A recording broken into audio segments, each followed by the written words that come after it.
Hi, my name is Ilma and welcome to my channel. I've been posting Christian blogs 12 straight years every day.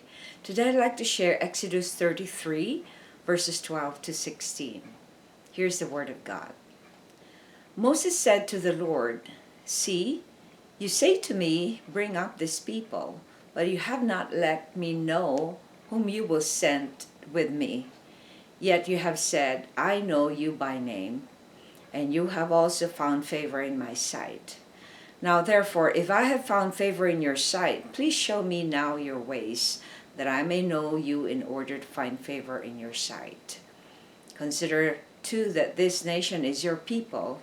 And he said, "My presence will go with you, and I will give you rest." And he said to him, "If your presence will not go with me, do not bring us up from here. For how shall it be known that I have found favor in your sight, I and your people? Is it not your going with us so that we are distinct, I and your people, from every other people on the face of the earth?" Exodus 33, 12 to 16. Here's my poem. Moses' prayer for assurance. Moses trusted the Lord so much and asked for assurance. Because he had a relationship with God, he could ask him favor. Even if Moses didn't know the rest of God's plan, he was reassured by God that they will give them rest, that they will be given rest. Here's my commentary. Trust is an important ingredient in a relationship. In Exodus 3, we recall how God appeared to Moses in a burning bush. Moses was reluctant to go to Pharaoh to ask him to release the Israelites, but God also reassured him that he will be with Moses as he delivers the people from the Egyptians and leads them to the promised land. Moses was given all the powers and signs during the 10 plagues in Egypt. From that time, we can surmise that Moses has developed his trust in the Lord by this time. Although this account happened after the great sin of the golden calf, we can still witness here God's faithfulness. He could have just annihilated the Israelites for worshiping that calf, but the Lord still shows mercy and favor to his people.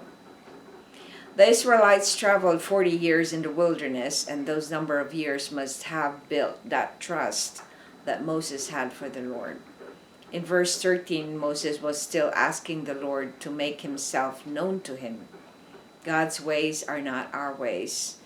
He will reveal himself to anyone who would want to deeply know him, but not necessarily understand God's ways.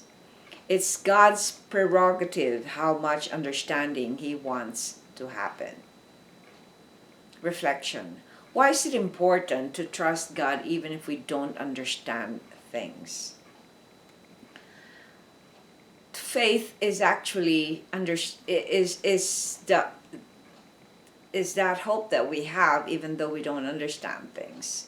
So when we try to understand things too much so that we can trust, I don't think that's called faith. Because for us to be able to believe in God without actually seeing is what is the gift that God has given us, and that is faith. So it's important for us not to always want to understand things. I think the only thing what we want to understand is the knowledge of God's name and who God is and what God's plan is and what God's laws are.